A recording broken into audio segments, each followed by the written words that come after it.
بسم الله الرحمن الرحيم.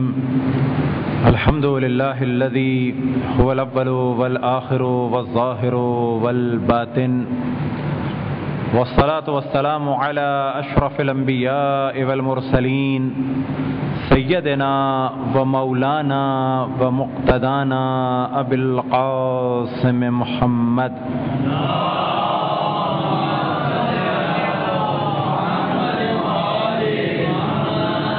وعلى أهل بيته الطيبين الطاهرين المعصومين، سيما بقية الله في الأراضين مهدي المنتظر،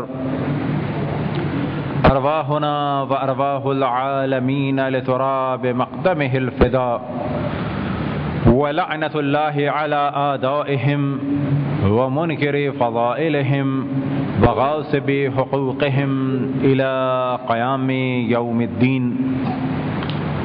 وقال الله تعالى وهو أصدق القائلين: ولقد كتبنا في الزبور من بعد الذكر أن الأرض يرثها عبادي الصالحون. صلوات.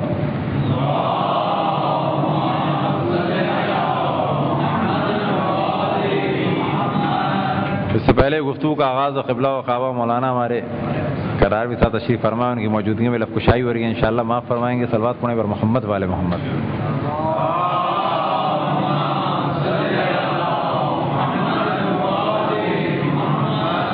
موضوع گفتگو جیسا کہ آپ کے علم میں ہے، علائم ظہور امام زمان علیہ الصلاۃ والسلام.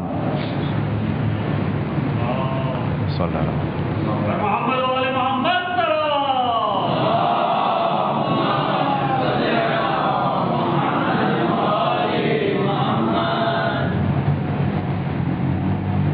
تمام مذاہب اسلامی میں اور بالخصوص مذہب حقہ شیعہ اثنا عشری میں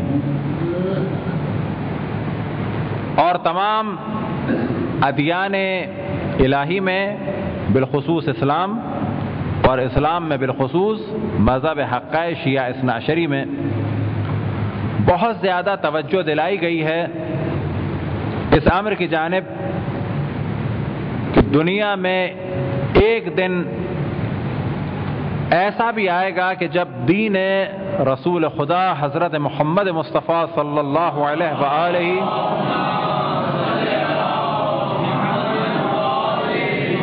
وسلم کا غلبہ ہوگا، اور یہ غلبہ ہوگا ان کے 12ویں خلیفہ اور امت مسلمہ کے 12ویں امام حضرت حجت ابن الحسن العسکری المہدی کے ذریعے سے.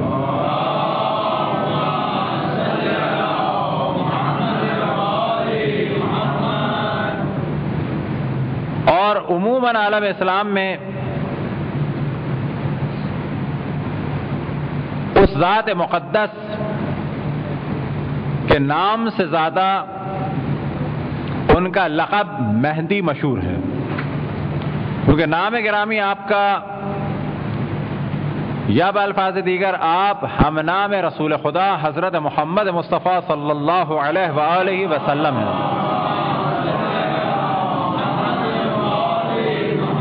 اور مختلف القاب حجت اللہ، منتظر، قائم، بقیت اللہ اور مختلف القاب کے درمیان جو سب سے زیادہ مشہور اور معروف لقب ہے شیعہ اور سنی دونوں میں، وہ ہے مہدی. میم ہے دال. یہ وہ کہ ہمارے یہاں بعض دفعہ پروناؤنس کرنے میں جس طرح کراچی بولنے میں بعض لوگ کراچی کہہ جاتے ہیں اور چاول بولنے میں چاول کہہ جاتے ہیں، بالکل ایسے ہی مہندی کی جگہ مہندی بھی کہہ جاتے ہیں. اور تدریجاً نتیجہ یہ ہوتا ہے کہ بعض لوگ سمجھتے ہیں کہ جو مہندی ہے لگانے والی اسی کے بالکل حروف کے مطابق اور اسی لفظ کے بالکل مترادف اور بالکل یہی لفظ ہے کس کے لیے؟ امام زمان کے لیے، جبکہ ایسا نہیں ہے. امام کا لقب ہے مہدی، اور وہ چیز جو رنگ و خوشبو کے لیے استعمال کی جاتی ہے وہ ہے مہندی. میم ہے نون، مہندی. تو یہ ایک تلفظ میں بعض دفعہ گڑبڑ ہو جاتی ہے. وجہ کیا ہے؟ وجہ یہ ہے کہ ظاہر ہے ہماری عربی زبان نہیں ہے. تو تمام شیعہ اور سنی میں جو سب سے زیادہ مشہور لقب ہے امام کا وہ ہے مہدی. اور پھر ایک اور لفظ کا اضافہ کیا جاتا ہے، وہ ہے موعود. مہدی موعود. مراد کیا موعود سے؟ یعنی وہ مہدی کہ جن کا وعدہ کیا گیا ہے. کیا مراد وعدے سے؟ کہ تمام مذاہب اسلامی میں یہ روایات موجود ہیں کہ رسول خدا حضرت محمد مصطفیٰ صلی اللہ علیہ وآلہ وسلم نے ارشاد فرمایا کہ میرے فرزند مہدی کے ذریعے سے دین کو غلبہ ملے گا. اب یہ کون ہیں؟ تو یہاں پر بھی شیعہ اور سنی میں ایک اتفاق ہے، اور وہ اتفاق یہ کہ آپ نسل مطہر رسول خدا حضرت محمد مصطفیٰ صلی اللہ علیہ وآلہ وسلم سے ہیں.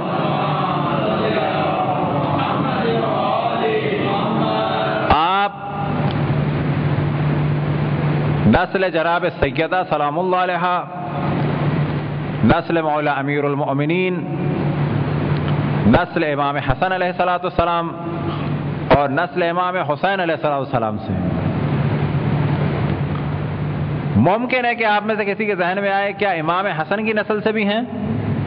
تو کہا جائے گا بالکل ہیں. وہ کس طرح سے؟ وہ اس طریقے سے کہ امام محمد باقر علیہ السلام کی والدہ اور امام زین العابدین علیہ السلام کی زوجہ جناب فاطمہ بنت حسن تھی.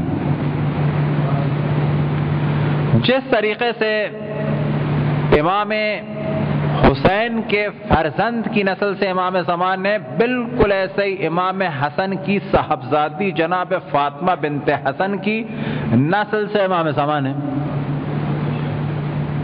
اور ایک اعتبار سے بالکل اسی دور میں، کیونکہ امام حسین کے فرزند امام زین العابدین علیہ السلام، امام حسن کی صاحبزادی حضرت فاطمہ بنت حسن، ان دونوں کی ازدواج ہوئی، ولادت ہوئی امام محمد باقر علیہ السلام کی. بس جتنا فاصلہ امام زین العابدین میں اور امام زمان علیہ السلام میں، اتنا ہی فاصلہ جناب فاطمہ بنت حسن میں اور امام زمان میں. فرق یہ ہے کہ وہ والد ہیں اور یہ والدہ ہیں، اور فرق یہ ہے کہ امام حسن کے وہ نواسے ہوں گے اور امام حسین علیہ السلام کے وہ پوتے ہیں، کیونکہ ان کے فرزند کی نسل سے ہیں. اس موضوع کی جانب زیادہ توجہ ہم نے اس وجہ سے دی کہ امام حسن کا ذکر کیا. وجہ یہ ہے کہ کچھ روایات اہل سنت میں کہ مہدی یعنی امام زمان علیہ السلام امام حسن کی نسل سے ہوں گے. اور جب یہ موضوع آتا ہے تو بعض دفعہ ہمارے بعض افراد بھی سوچتے ہیں کہ نہیں یہ غلط ہے. غلط نہیں ہے، بلا شک یہ انہی کی نسل سے ہیں. یہاں کیوں پریشان ہو جائیں کہ وہ امام حسن کے بیٹوں کی نسل سے ہیں؟ یہ تو نہیں ہوا بیان وہاں پر. بلا شک امام حسن کی نسل سے ہیں. بعض روایات اہل سنت میں کہ امام زمان علیہ السلام فرزند حسن ہے، تو یہ بھی بالکل دو اعتبار سے صحیح ہے کہ امام حسن کی نسل سے ہیں بالآخر ایک، اور دوسرے اس اعتبار سے کہ امام زمان علیہ السلام کے والد امام حسن عسکری ہیں. اس روایات اہل سنت کو دو جانب سے کہا جا سکتا ہے کہ صحیح ہے، کوئی ہمیں اس میں پرابلم نہیں ہے. ایک جانب سے امام حسن علیہ السلام کے یہ نواسے ہوئے، تو دوسری جانب سے خود ان کے کس کے امام حسن کے بیٹے ہیں. کس امام حسن؟ کون سے امام حسن کے؟ امام حسن عسکری علیہ السلام کے. بس امام زمان علیہ السلام کہا جا سکتا ہے کہ دو حسنوں کے فرزند ہیں.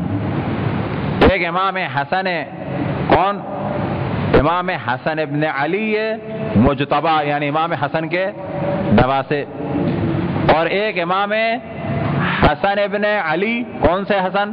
امام حسن عسکری. کون سے علی؟ امام علی نقی، ان کے فرزند ہیں. تو یہ والی روایت جو اہل سنت میں دونوں حساب سے مسئلہ حل ہو جاتا ہے، کوئی سے پریشانی کی بات نہیں ہے. امام زمان حسنی بھی ہیں حسینی بھی ہیں. صلوات پڑھیں بر محمد والے محمد.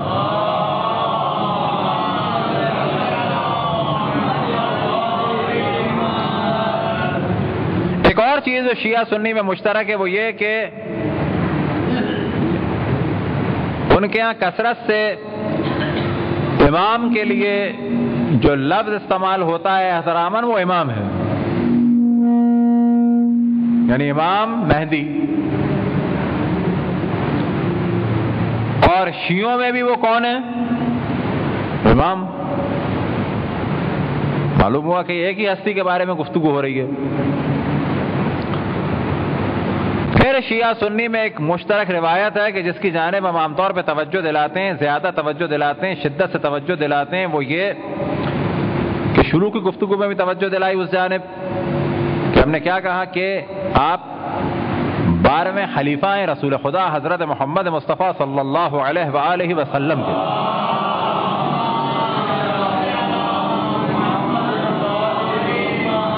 اور امت مسلمہ کے 12ویں امام ہیں. مذہب حق اہل بیت، مذہب حق شیعہ اثنا عشری کے مطابق ایک ہی فرد یعنی مولا امیر المؤمنین رسول خدا صلی اللہ علیہ وآلہ وسلم کے خلیفہ بھی ہیں اور امت مسلمہ کے امام اول بھی ہیں. اس موضوع کی جانب بڑی شدت سے ہم توجہ دلاتے ہیں تاکہ یہ بالکل واضح ہو، کسی کو یہ موقع نہ ملے گمراہ ہونے کا، یعنی غیر شیعہ کو، اور وہ کہے کہ شیعہ خلیفہ کو نہیں مانتے. ہاں، ہم خلیفہ الہی کو مانتے ہیں کہ جس کا انتخاب اللہ سبحانہ و تعالیٰ نے کیا ہو. ہم اس خلافت کو نہیں مانتے کہ جس کا انتخاب اللہ اور رسول کی تعلیمات کے برخلاف لوگوں نے کیا ہو. ہم اس خلافت کو مانتے ہیں کہ جو اللہ سبحانہ و تعالیٰ کی جانب سے ہو، اور ان خلفاء کی خلافت کو مانتے ہیں کہ جن کا اعلان رسول خدا حضرت محمد مصطفیٰ صلی اللہ علیہ وآلہ وسلم نے کیا ہو. ہمارے خلیفہ کے تعین کہاں سے ہے؟ اللہ سبحانہ و تعالیٰ کی جانب سے. کیونکہ اہل سنت میں خلیفہ کا تعین کس کی جانب سے؟ بعض دفعہ عوام کی جانب سے، کہ جو خود یہ کوئی توہین آمیز بحث نہیں ہو رہی، وہ خود کہتے ہیں کہ خلیفہ کے تعین کا سلسلہ کیا ہے کہ لوگ منتخب کریں. ایک اور کیا ہے؟ وصیت کے ذریعے سے. اور کیا ہے؟ شورا کے ذریعے سے. اور کیا ہے؟ وہ بڑا خطرناک ہے، بالقہر والغلبہ. اٹیک کرے، قبضہ کر لے، خلیفہ ہو جائے گا. بالقہر والغلبہ.